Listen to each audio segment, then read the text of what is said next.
आज हमारे सामने जो सामग्री है वो बोरेक्स के बारे में है, मतलब बिबोरेट ऑफ सोडा। हाँ। और इसे पढ़ते हुए ना एक अजीब सी पहेली सामने आती है। एक तरफ तो नीचे की ओर जाने का एक बहुत ही मतलब अजीब सा डर, हाँ वो तो है, और दूसरी तरफ मामूली सी चोट का ठीक ना होना। ये दोनों बातें आपस में कैसे जुड़ी हो सकती हैं? सही बात है। तो आज की चर्चा में हम इन्हीं धागों को जोड़कर एक पूरी तस्वीर बनाने की कोशिश करेंगे। हाँ, और यह हमारा मकसद सिर्फ लक्षणों की एक लिस्ट बनाना नहीं है। नहीं, बिल्कुल नहीं। बल्कि इन स्रोतों में जो पैटर्न छिपा है उसे समझना है। मतलब ऐसा लगता है कि ये सारी बातें एक ही कहानी कह रही हैं। किस तरह की कहानी? एक ऐसे सिस्टम की कहानी जो हर छोटी बड़ी चीज पर मतलब जरूरत से ज्यादा प्रतिक्रिया दे रहा है। अच्छा। एक तरह की अति संवेदनशीलता जो दिमाग से लेकर त्वचा तक हर जगह नजर आती है। ये इस पहेली के सबसे अजीब टुकड़े से शुरू करते हैं। जब मैं ये पढ़ रही थी तो एक बात पर मेरी नजर अटक गई, और वो वाकई में बहुत ही अनोखी है। कौन सी? नीचे की ओर गति का गहरा डर। ये सुनने में कितना अजीब लगता है। ये वाकई में बहुत अजीब है, और ये कोई मतलब मामूली घबराहट नहीं है। नहीं, स्रोत इसे तीव्र चिंता या ग्रेट एंजाइटी कहते हैं। इसका मतलब है कि ये एक दिमागी ख्याल से कहीं ज्यादा है। ये एक शारीरिक प्रतिक्रिया है, एक तरह का पैनिक है। हाँ, और इसके जो उदाहरण दिए गए हैं वो इसे और भी साफ कर देते हैं। जैसे एक बच्चे को जब पालने में लिटाने के लिए नीचे झुकाया जाता है तो वो डर के मारे रोने लगता है और कसकर चिपक जाता है। अच्छा। और यही डर झूला झूलते समय, सीढ़ियों से उतरते समय या किसी भी ढलान पर नीचे जाते हुए भी महसूस होता है। ऐसा लगता है जैसे गुरुत्वाकर्षण ही उनका दुश्मन बन गया हो। और यहाँ पर ये समझना जरूरी है कि ये उस अति संवेदनशील नर्वस सिस्टम का पहला और सबसे बड़ा सबूत है जिसकी हम बात कर रहे थे। अच्छा, मतलब ये एक संकेत है। हाँ, शरीर जो है वो गति में होने वाले बदलाव को, खासकर नीचे की ओर जाने को, एक खतरे के तौर पर देख रहा है। उसका पूरा डिफेंस मैकेनिज्म चालू हो जाता है। तो ये दिमागी डर नहीं है? नहीं, ये दिमागी डर नहीं बल्कि नसों का डर है। तो ये जो गति को लेकर एक तरह का शारीरिक पैनिक है, क्या ये हमारे दूसरी इंद्रियों में भी दिखता है? मतलब क्या सुनने की क्षमता में भी ऐसी ही कोई अति संवेदनशीलता है? हाँ बिल्कुल, और ये बिल्कुल उसी पैटर्न पर है। अच्छा। एक तरफ गति से डर है तो दूसरी तरफ अचानक आई आवाज से। ये दोनों एक ही सिक्के के दो पहलू लगते हैं। इन नोट्स में लिखा है कि बच्चे नींद से अचानक चीखते हुए उठ जाते हैं। हाँ। और पालने को ऐसे पकड़ लेते हैं जैसे उन्हें कोई बहुत बड़ा खतरा महसूस हो रहा हो, जबकि असल में वहां कुछ भी नहीं होता। और ये सिर्फ नींद तक ही सीमित नहीं है। नहीं, ये उनकी जागती हुई जिंदगी का भी हिस्सा है। उनका पूरा सिस्टम मानो हाई अलर्ट पर है।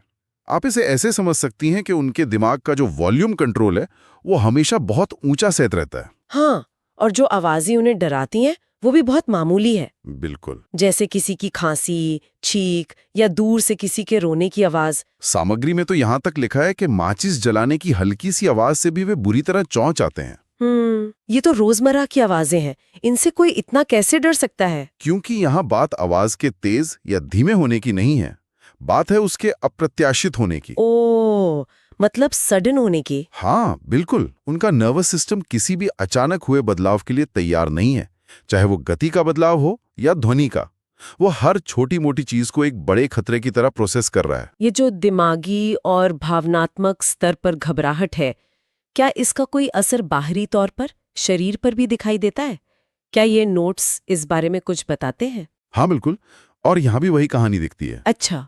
शरीर के जो हिस्से स्वाभाविक रूप से बढ़ने और ठीक होने चाहिए, वे भी अजीब तरह से बर्ताव करने लगते हैं। बालों का उदाहरण बहुत दिलचस्प है। ये तो बहुत ही अजीब है। इसमें लिखा है कि बाल उलझे हुए बेजान से हो जाते हैं, वो सिरों पर आपस में चिपककर गुच्छे बना लेते हैं। और सबसे हैरान करने वाली बात यह है कि अगर आप इन गुच्छों को काट भी दें तो वे फिर से वैसे ही बन जाते हैं। हाँ? उन्हें कंघी करना नामुमकिन हो जाता है। जरा सोचिए, ये किसी के लिए कितना परेशान करने वाला होगा। ये सिर्फ एक मेडिकल लक्षण नहीं है, ये किसी की रोजमर्रा की जिंदगी को सीधे तौर पर प्रभावित करता है। सही बात है। और ये पैटर्न बालों से होकर पलकों तक पहुंचता है। पलकों में क्या होता है? पलकों पर एक सूखा गोंद जैसा पदार्थ जमता है जिससे वे सुबह के वक्त चिपक जाती हैं। ओके। लेकिन इससे भी ज्यादा अजीब बात है वाइल्ड हेयर्स की प्रवृत्ति, जैसा कि स्रोत में बताया गया है। Wild hairs? हाँ, इसका मतलब है कि पलकें बाहर की तरफ बढ़ने के बजाय अंदर की ओर मुड़ जाती हैं और आंखों में चुभती हैं। अरे, जिससे लगातार जलन और सूजन बनी रहती है। ये एक और उदाहरण है कि कैसे शरीर की सामान्य प्रक्रियाएं भी गड़बड़ हो जाती हैं। और ये खासियत नाक के लक्षणों में भी दिखती है।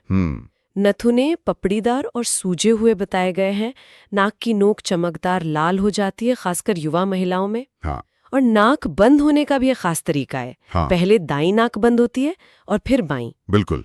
ये इतनी छोटी छोटी डिटेल इस पूरी जानकारी को बहुत विश्वसनीय बनाती है। बिल्कुल, ये बारीकी ही इन स्रोतों की खासियत है। ये दिखाती है कि ये सिर्फ सामान्य अवलोकन नहीं है, बल्कि बहुत ध्यान से नोट की गई चीजें हैं। तो हमने देखा कि ये संवेदनशीलता बाहर कैसे दिखती है, उलझे हुए बालों और सूजी हुई पलकों के रूप में। पर क्या ये कहानी शरीर के अंदर भी वैसी है? इन नोट्स में मुंह के अंदर की एक बहुत ही नाजुक हालत का जिक्र है। हाँ, एफ से यानी मुंह के छाले, जिन्हें एक बहुत ही प्रमुख लक्षण के तौर पर बताया गया है। अच्छा। और ये कोई साधारण छाले नहीं है, ये पूरे मुंह में, जीभ पर, गालों के अंदर फैले होते हैं। और उनकी बनावट भी बहुत नाजुक बताई गई है। खाते समय या हल्के से छूने पर भी उनसे खून बहने लगता है। एक बच्चे के लिए ये कितना दर्दनाक होगा जो दूध पीने की कोशिश कर रहा हो। बहुत ज्यादा। इसके साथ मुंह में गर्मी और सूखेपन का भी जिक्र है, जो इस तकलीफ को और बढ़ा देता होगा। और यहाँ एक और अहम बात जोड़ी गई है। क्या? नमकीन या खट्टा खाना इस तकलीफ को और भी बदतर बना देता है। और ये समस्या सिर्फ बच्चों तक ही सीमित नहीं है।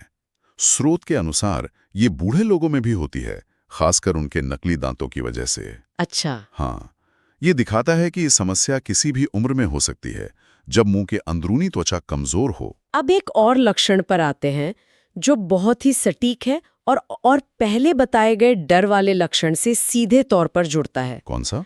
सामग्री के अनुसार बच्चे को बार बार पेशाब आता है और वह पेशाब करने से पहले चीखता है। ये पहले शब्द बहुत जरूरी है। हाँ, ये पहले शब्द ही सारी कहानी कहता है। कैसे? ये दर्द के बारे में नहीं है, ये दर्द के डर के बारे में है। ओ, मतलब आशंका। बिल्कुल। ये क्रिया के दौरान होने वाले दर्द को नहीं, बल्कि उस दर्द की आशंका को दिखाता है।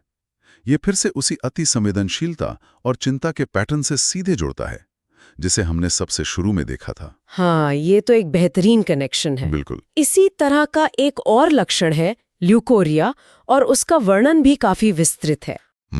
और बहुत विशिष्ट भी। स्राव को एल्ब्यूमिनस यानी अंडे की सफेदी जैसा चिपचिपा और गाढ़ा बताया गया है। और इसके साथ एक बहुत ही खास अनुभूति का जिक्र है। ऐसा महसूस होता है जैसे शरीर से गर्म पानी बह रहा हो। गर्म पानी? हाँ, ये खास एहसास इसे दूसरे लक्षणों से अलग करता है। सामग्री ये भी कहती है कि ये मासिक धर्म के बीच में लगभग 2 हफ्तों तक रहता है। ये सब बहुत ही सटीक जानकारी है। और आखिर में त्वचा के बारे में एक छोटी लेकिन बहुत जरूरी बात कही गई है। क्या? कि त्वचा अस्वस्थ होती है और मामूली सी चोट या खरोंच में भी मवाद पड़ जाता है। बिल्कुल।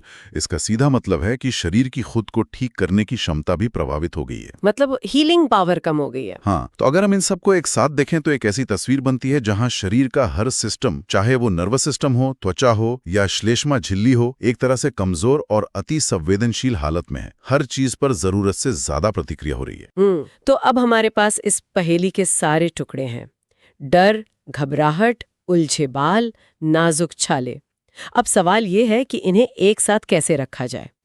क्या ये नोट्स हमें कोई सुराग देते हैं कि कौन सी चीजें इस हालत को बेहतर या बदतर बनाती हैं? हाँ, और ये जानकारी बहुत काम की है, क्योंकि ये हमें संदर्भ देती है। ओके। इससे हमें पता चलता है कि ये सिस्टम किन चीजों के प्रति ज्यादा संवेदनशील है। तो लक्षण बिगड़ते हैं? और इसमें कोई हैरानी की बात नहीं है। नीचे की ओर गति से। हाँ, ये तो जाहिर है। ये हमारे पहले बिंदु से सीधे जुड़ता है। इसके अलावा अचानक तेज आवाज से, धूम्रपान से, जिससे दस्त भी हो सकते हैं, और नम ठंडे मौसम में। और सुधार होता है दबाव से। दबाव से मतलब? यानी दर्द वाले हिस्से को हाथ से कसकर पकड़ने से आराम मिलता है। अच्छा, ये एक दिलचस्प जानकारी है। हाँ, ये एक सहज क्रिया की तरह है। जब हमें कहीं दर्द होता है तो हम उसे दबाते हैं, और स्रोत के अनुसार यहाँ ये वाकई में मदद करता है। शायद ये उस अति उत्तेजित तंत्रिका तंत्र को शांत करने या एक तरह का ग्राउंडिंग महसूस कराने में मदद करता है।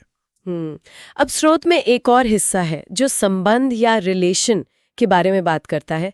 ये मूल रूप से बताता है कि बोरेक्स कुछ अन्य पदार्थों के साथ कैसे काम करता है। हाँ, ये हिस्सा बताता है कि कुछ पदार्थों के इस्तेमाल के बाद बोरेक्स बेहतर काम करता है और कुछ पदार्थ बोरेक्स के बाद अच्छा असर दिखाते हैं। मतलब एक तरह का तालमेल। हाँ, एक तरह का तालमेल या क्रम बताता है।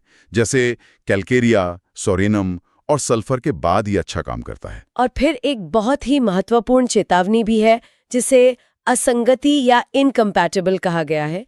ये बहुत सीधी और स्पष्ट है और मुझे लगता है कि ये बहुत जरूरी है। ये शायद इस पूरी सामग्री की सबसे ठोस चेतावनियों में से एक है। क्या कहती है वो? स्रोत साफ साफ कहता है कि इसे एसिटिक एसिड, सिरका या शराब से पहले या बाद में इस्तेमाल नहीं किया जाना चाहिए। बिल्कुल नहीं। बिल्कुल नहीं। ये एक बहुत ही मजबूत निर्देश है जिसके पीछे जरूर कोई ठोस वजह होगी। तो आज हमने बोरैक्स के बारे में इन स्रोतों में दी गई जानकारी की गहराई से पड़ताल की। हमने नीचे की ओर गति के असाधारण डर से शुरुआत की और देखा कि कैसे बालों, मुंह और त्वचा के लक्षण उसी एक कहानी का हिस्सा हैं। हमने देखा कि ये लक्षण सिर्फ अलग-थलग समस्याएं नहीं हैं, बल्कि एक ही पैटर्न का हिस्सा हैं। हाँ, एक ऐसा पैटर्न जो एक अति संवेदनशील नर्वस सिस्टम और कमजोर शारीरिक प्रतिक्रियाओं की ओर इशारा करता है। हर चीज एक दूसरे से जुड़ी हुई है। और इन सभी बिखरी हुई लगने वाली डिटेल्स को एक साथ एक ही धागे में पिरोकर देखना ही इसे वाकई में आकर्षक बनाता है। बिल्कुल। हर लक्षण, चाहे कितना भी छोटा क्यों ना हो, एक बड़ी कहानी का हिस्सा लगता है। बिल्कुल। और ये हमें एक बहुत ही विचारणीय प्रश्न पर लाकर छोड़ता है। क्या? स्रोत में जो असंगति बताई गई है, खासकर सिरके और शराब के साथ, ये किस तरह की रासायनिक या जैविक बातचीत का संकेत देती है? सोचने वाली बात है। क्या ये सिर्फ एक संयोग है या इसके पीछे कोई गहरा वैज्ञानिक कारण है जिसके बारे में हम अभी तक नहीं जानते? हाँ, यह एक ऐसा सवाल है जो आगे की खोज के लिए एक नया रास्ता खोलता है।